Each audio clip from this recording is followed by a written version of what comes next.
Hello, hello, hello to another day in the life of this show called My Fucking Life. That didn't make any fucking sense, but you know what? This episode is going to start with me laughing my ass off because I have some fucking story for you. 2 days, right? Oh my god. So, yesterday and today, right? So, yesterday, yeah, so after I did the video, like the last video before this, it was very bad. Like I had to study and stuff, but it was just very bad. I was just so fucking sad, bro. I was just like, because I was just like, how could she do this to me? All that stuff, and I was just so sad. And like I would like study for 15 minutes. I would go to the fucking balcony, cry, come back and study, cry, come back and study, cry, and come back. And like after one point, like I got done, I was like I can't study anymore. And then I just like went to like there's this place with like a mattress and all. यहाँ पे my arms are kind of big, bro. यहाँ पे there's like a mattress, and yeah. So then I went there and just like slept, like not. I laid down there, and yeah, I put on my sad music, and I just and like I have this video, which I watch when I want to cry, which is like Matt Diavella's video to his daughter that he lost in miscarriage, and it's like really really fucking sad. And I was seeing that, and I just like bawled my fucking eyes out, bro. Like I cried so fucking much, and like, and my roommate Siddhant. So I've been roommates with him for 2 years. This is the second year.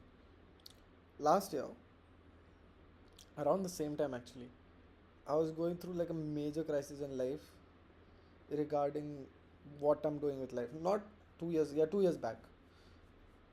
Like it was, yeah, and it was really bad, and I was like really struggling with a lot of things. And there was one night at the balcony where I was just like it was like 1 or 2 a.m. and I just couldn't sleep, and I just went to the balcony and I just like cried my eyes out, and it was just too much. And then I was like, and Siddhant, I woke him up and I was like, Siddhant, can you give me a hug? And then he gave me a hug, and like, thoda sa I calmed down.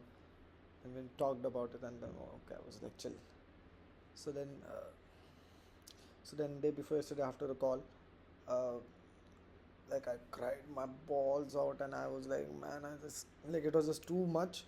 So I was like, Siddhant, do you remember that day when I asked you for a hug? He was like, yeah. I was like, can I get it again? So he came and he hugged, and like I was talking about how, you know, because before I came back and like started crying, like I called like a bunch of my friends, not from college, because firstly everyone is just done with the Randi Rona. Like to be very fucking honest, it's been like 2 months. Like everyone is over, and it's like exams are coming, and everyone is really busy with internships and all. So like, so I called everyone outside my college, and like everyone was busy, dude.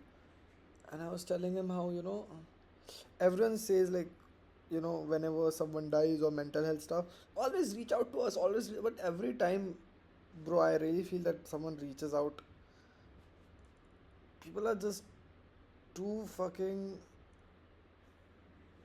in their own life, and can't blame them because everyone's life is hard, but this whole thing that everyone has, that please talk to us, reach out, I don't think it's true. Like I reached out, people have a lot of stuff going on, like they'll listen for like 10 minutes, 15 minutes, like they'll be like, okay, bye. And yeah, I was just like, bro, like people who are depressed and actually suicidal, like imagine, like, bro, them actually putting themselves, because I genuinely think most of, I don't know, this is just a assumption, yeah, I really think they must have been asking for help at some point. At some point they must have like been like, I don't feel good, right? And the moment someone says I don't feel good, maybe people should, take it seriously and be like, what's up, talk to me, right?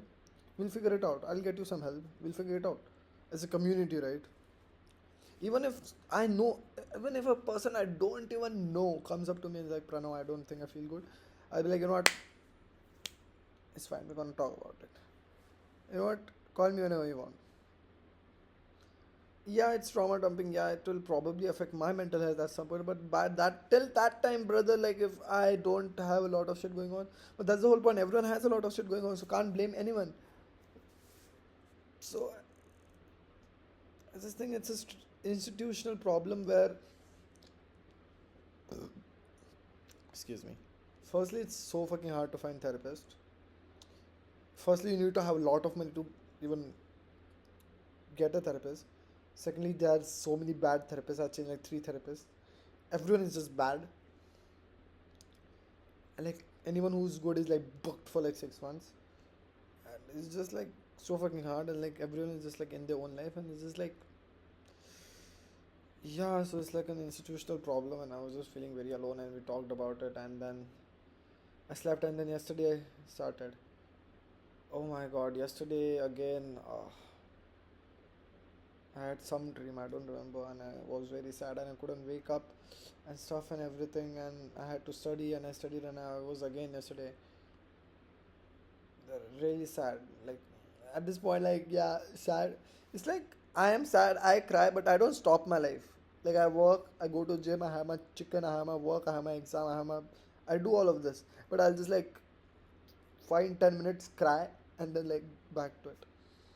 So then yesterday was again like yeah, so then yesterday um, it again happened like I'm studying, I'm going and I'm crying, and like my second roommate Vedant, yesterday again it was, and me and Vedant we just became roommates like 6 months back, and like right now we like are getting like more gelled in together. That was weird. So at some point it was just got getting too much, and like I was like, Vedant, can you give me a hug? I'm like the least man. I'm just like too fucking comfortable with this emotions shit, bro. Like I'm like a woman basically. I feel sometimes. So then we talked, and he was telling me about his experiences with breakups and all and everything. So it was good, and yeah, cried yesterday, and yeah, it's been hard, man. I'm not gonna lie. Like मैं इधर झूठ बोलने के लिए तो आया नहीं हूँ. It's been fucking hard, bro. Like sorry, like it's been fucking hard. So today I had my exam, and I was supposed to meet my college therapist because I can't find a therapist outside. So I needed to ask her if she can fucking give me therapy privately. So I had to go meet her about that, right? So I went to college in the morning. I was on like 5 or 6 hours of sleep firstly. So I went to college for that. Yeah. So then उसके बाद yeah, so then I was studying, and then again studying one time, and then again at some point I was just like, yeah, I'm just too sad. I'm not kidding. I pulled out my phone on a 10-minute timer, went to the fucking staircase, put on the Matt Diavela fucking video, cried, and then came back. I studied, and no one knew I cried, bro. Like I'm just like too good. Like I'm just too good at just like releasing these fucking emotions. Like बेशर्मो जैसा रोता हूँ मैं. बेशर्मो. Like I don't care about masculinity, bro. गांड मरा है बहन चोद. मेरे को लंड फर्क नहीं पड़ता. I just want to feel better and get done with this. लंड फर्क नहीं पड़ता. Fucking row low. Feels much better. I'm not kidding. रोता हूँ मैं. हाँ. Bro, all this fucking pent up, all this fucking shit, release is like fucking crazy. Like, it's a hack, bro. It's a fucking hack. You know why men die more? Because we don't fucking cry. You gotta cry or you die. Okay? You cry or you fucking die. Don't fucking keep it inside. Fucking put it out. So I cried, and then I came back, and I wrote her an email. Like I do this a lot of times when I want to I feel like really overwhelmed and stuff, and I feel like I want to tell her stuff or like call. So I'll either like call on like a voice recording, or like I'll text or message but never send it. Uh, so yeah, I guess I can read it out to you because what is the point of all this? Like I'm just trying, like the point of the whole thing is to just uh, document my life, help someone. I don't know, man. I wrote. I'm gonna not say her name because y'all are weirdos, bro. I don't even know if I was like, dear M. I write this on today is 26th. I write this on the 26th. Today it's been 2 months since we broke up, and I was thinking about how it has been 2 months, and I still cry often. I am sad thinking that you have probably moved on and not even realized how much you hurt me. That you hurt me in ways I never thought. I need to cover you all up again. Like sorry, like almost fell. Sorry, I need to cover you all up. Like this is too real. So I am sad. I am sad thinking that you have probably moved on and not even realized how much you have hurt me. That you hurt me in ways I never thought someone could. It hurt right to the core, my identity, my self esteem. It was fine if you wanted to break up. That's not something I cannot deal with. But I cannot believe that the person I loved so much can say such mean things and hurt me in this way. That was so emotionally abusive of you. You would never understand this. I don't think you'll understand the pain I'm going through. You're probably avoiding all of this and thinking how it is all my fault. I can see how you are so weak and selfish and evil. You do not even deserve to be forgiven. I was thinking of all the things I put into you. How we had the pregnancy scare, and I was literally ready to marry you and be the provider. Do anything which was necessary to be needed to be done to take care of you and the kid. And I was ready to do this law thing, give my life for you, give it all so that I can take care of you. I was so ready to do that. I remember thinking, looking at my life being a mess 6 months into the relationship and saying to myself that my life is a mess and I need to make it better, and that I need to figure it out so that I can be a better man for you, so that I can stay in Mumbai. Only if you realize I was doing all of this for you. I remember how I was making plans to start living together after I pass out and graduate. How I was thinking of going on trips only. How I was ready to marry you one day. I saw a future where we could learn about each other. I knew we were not perfect, but I thought if we stuck together, we can figure it out. I never denied my shortcomings. I always took responsibility and tried to change myself for the better. I thought we will slowly figure it out together. It won't be easy, but we will. How you were the first girl to talk to my mother or meet my sister. I put you out there. I held you with pride and loved you with pride. You were not my trophy. You were my God. You were my partner. You were my best friend. You were someone I wanted to do things for. You were someone I was ready to figure it out with. I wanted your hand, your help. I wanted you there with me in the middle. And now it kills me thinking that you have turned into. It kills me thinking the person you have turned into. This person who hurts me in ways I can never understand, who keeps running away, breaking promises, hurting the person they loved, egoist, petty. I came over with flowers and I put my heart to you, heart open to you. I was ready to do whatever was needed for us. You did not, but you did not, but you did not need to step on my heart and throw it away. You did not need to justify every hurt you caused me. That was just evil. I poured my heart out on the email, but you never read it.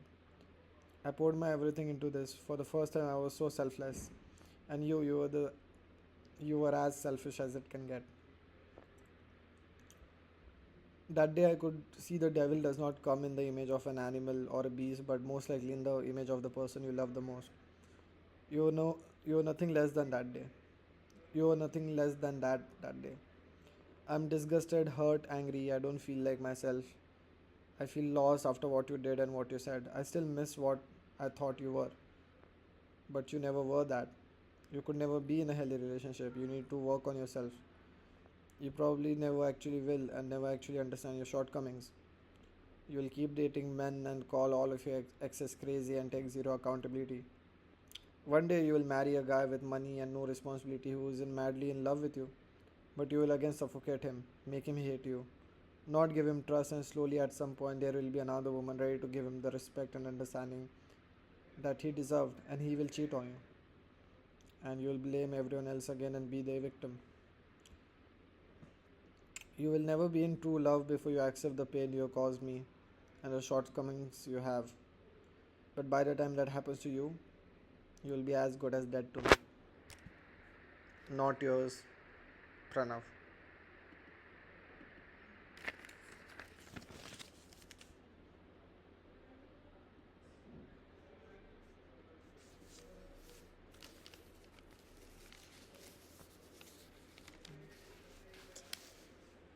Yeah, so that is what I wrote, and to be very honest, that is all true. To be very honest, so I wrote that, and I studied, and I took give my exam, and I met the college therapist, and then after that, even then I was a bit sad, not a bit sad, I was really sad, and I was on my scooty, and I was going to my scooty, and I'm on my scooty, I wore my helmet, and I'm like, okay, I have to go back to hostel. And instead of taking left from the gate where and going the way I always go, I was like, you know what, let's take a right. Let's try. Maybe this way might be shorter. I was like, yeah, maybe it is. So I go, right? And I go and I go and I go. And at some point, I get a call, right? And I thought it was my mother. And if my mother calls me before while I'm traveling, and I'll just like, I get into my pocket and I just cut it. But for some reason, I thought, oh, it might be an internship. So I pull it out while driving, and I'm like, oh, okay, it says Bangalore. So I was like, oh, I applied to firms in Bangalore. So I stop it. I stop the car, and I pick up the stop the scooty, and I pick up the call, and it's like Policy Bazaar, right? And the moment I fucking keep the phone down, and I look up, like there was a tempo parked to my left, and I was on the side of the road. Behind the tempo of a fucking guy is pushing a scooty out, and by the time I fucking put the phone on, I look at him. He looks at me. I look at him. He looks at me. I look at him. He looks at me. I was like, huh? He was like, huh? I was like, Chintan. He was like, Pranav. I was like, Chintan. I was like, Pranav. Like, what are you doing here? He was like, same, what are you doing here? I was like, I study here. What about you? He was like, I study there too. I was like, huh? So turns out this guy from my school, who I have not met for 7 years, is doing an MBA right across the street. Right across the street for a year. And I just never knew because I'm not in touch with my school friends. Just never fucking knew. And I was like, what a fucking coincidence. Like, I did. And I was like, and we started talking. We were talking about like our friends and what everyone is doing and everything. We were talking, and I was like very happy actually. Like he was not one of my best friends or like any, but I just knew him. He was like one of the classmates, right? And like, and like he used to have like these slick ass hair, bro, and it was like he used to like look dapper. So at one point we came to the conversation of obviously Orte, and he tells me, bro, Aurat, nahi. So I'm like, what happened? So he's like, yeah, bro, I just broke up 3 days ago. And I'm like, I also broke up 2 months ago. And like at that point, it just clicked, bro. It clicked. I was like, oh, okay, let's talk about it. So he tells me his girlfriend of 4 years, 4 fucking years. So he was telling me about his girlfriend, how he started dating her in Pune. He studied in Pune, and he's he's doing MBA. She's also doing MBA, same college right across the fucking street from me. And he's interning in Navi Mumbai. She's interning in Vadodara in Gujarat for this month. Like ever since she got to that internship, she's hanging out with this guy a lot, and because of his internship, he doesn't have a lot of time. The only time he gets is after he comes back from home, and during that time, instead of talking to him or calling him, she's just like going out, enjoying and roaming around with this guy. And this has been happening for a month. And when he asks her, what, why, blah, blah, blah, she's like, I'm just enjoying. I wanna enjoy. So then at some point he was like, okay, fine, whatever, whatever, whatever. Then one Sunday, when they were supposed to talk, the whole Sunday also she's just like hanging out with him. The next Monday, he sees her location, and it's in the middle of nowhere in a do- fucking unknown fucking road in middle of nowhere. So this, he calls and he freaks out because obviously it's a girl. Why is in the middle of nowhere? Like freaks out, right? Calls her 30 fucking times. She doesn't pick up. Calls the guy. He gets his number khas. And he's like, oh wait, because they are not in the same department. Oh wait, let me go to her department and see. Oh, she's not here. Wait, let me look around. Cut.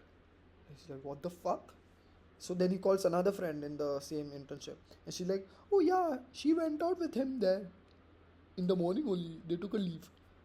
And the moment he calls the guy again and says this, her call comes, and she's like, blah, blah, blah, blah, blah, blah, I didn't want to make a scene, blah blah blah. And then he was like, "I can't keep doing this. Like, why? What are you doing?" And she's like, "If you don't want to do this, and if you don't want to accept me for who I am, accept me for who I am. If not, don't do it." So then he broke up. And then I was like, bro, and like she broke up, or she broke up, I guess. I don't know. And then I was like, bro, is this the first time this is happening? And he was like, no, it happened once 2 years back when one night they just had a fight, and then the next morning she broke up. She didn't talk for 3 months, and then she came back. And I was like, bro, did you ask her? And like she was also talking to a guy who had a crush on her at that point. And I was like, bro, did you ask her if she did anything in those 3 months? And he was like, bro, do you think if I asked her, she would have said the truth? So it took that girl to repeat that shit 2 years, but she did repeat it. And like at that moment, bro, it hit me. Divine fucking intervention. This is a divine fucking intervention. Like, like because today is the 2 month anniversary. I was not supposed to take this road. I probably shouldn't have taken that call and stopped there. He was like 1 second. If I was 1 second ahead of Piche, bro, done. You know? And like, turns out that he also has had a breakup. And the same thing where the girl is breaking up and coming back. Like my thing. And I was just like, bro, this is divine fucking intervention. I'm like, bro, I am so glad that I only get to fucking lose 8 months of my life and not fucking 4 years. I was like, fuck. Because if someone does it once, they will do it again. They might not do it now, but they'll do it in 2 years. Like, imagine if she had came back and I would be like, okay, yo, and she doesn't do anything for 2 years. Does it again. Imagine she breaks up again on some bullshit, retarded shit again. I was like, bro, this is like, divine intervention. And it just like I just got clarity. I was like, damn, like I really just like saved myself years. Years. Because once someone does it once, bro, it will happen. It will definitely happen again. Definitely. And like I was hearing him talk, bro, he was so just like, you think I'm sad? You should have listened to him, bro. He was so sad. That poor man, oh my god. And at that point, like, I was like, you know what? God bless.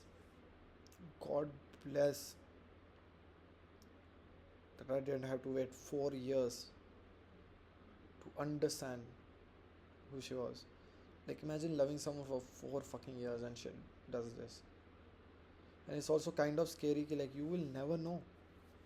Some people are just fucked up and you will never understand they're fucked up till like for years. But divine intervention. This was a fucking divine intervention to me, because I realized, bro, Pranav, you gotten off really fucking light. You cut your losses. Secondly, thank God it's a fucking person who did it every fucking month instead of years. Imagine going a year doing it, she breaking up again for no reason. Another year, she breaks up.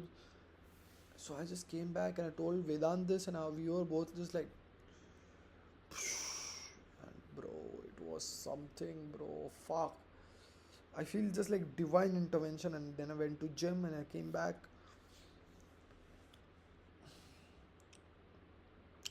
Divine fucking intervention. Like, there is no fucking coincidence in this. No fucking coincidence. I am not buying a coincidence. This is not coincidence. It's too. I don't believe in God, but something. And now I'm like, bro, I don't know why, but I just feel she's definitely going to reach out. Not now, in not 1 month, 2 months. She will. I really feel, and I feel that this happened to me so that I can be mentally sane to be like, you know what, behan ki lodi, fuck off, you know. And yeah, and I'm just like so glad I'm not him. I'm so glad I didn't lose fucking 4 years of my fucking life. I'm so glad I just lost 8 months. I was like, fine, 8 months are still fine. Oh my god. Whew. But yeah, so yeah, so I talked to him. I talked like he was sad, so I talked to him for 2 hours. I told him therapy tracker, bro, everything. And for today's song, I'm gonna put on a song that I recommended for him, that I sent him, and I think you guys should also listen to it. It's a song by Mohammad Rafi called "मैं ज़िंदगी का साथ निभाता चला गया." आपके लिए प्रस्थान कर रहे हैं रेडियो सिटी टीवी चैनल 65.5.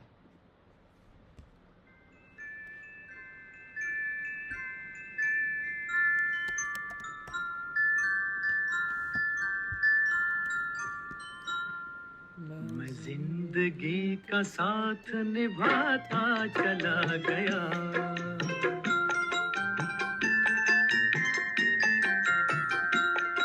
हर फिक्र को धुएं में उड़ाता चला गया, हर फिक्र को धुएं में उड़ा।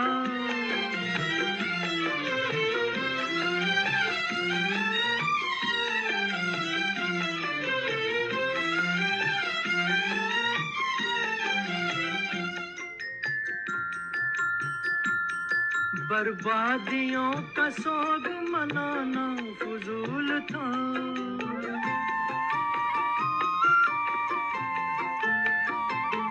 बर्बादियों का सोग मनाना फजूल था, मनाना फजूल था, मनाना फजूल था। बर्बादियों का जश्न मनाता चला गया, बर्बादियों का जश्न मनाता चला गया, हर फिक्र को धुएं में उड़ा।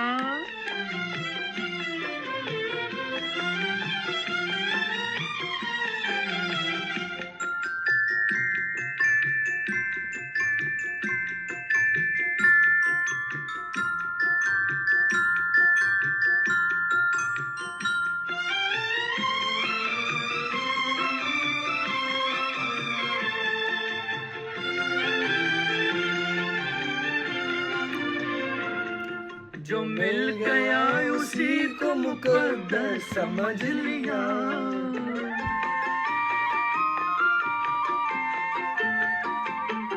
जो मिल गया उसी को मुकद्दर समझ लिया, मुकद्दर समझ लिया, मुकद्दर समझ लिया।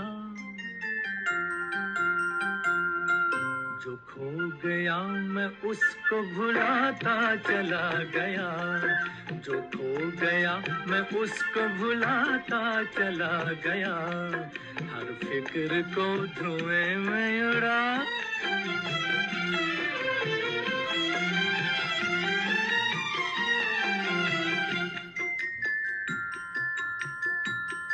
गम और खुशी में फर्क न महसूस हो जहां,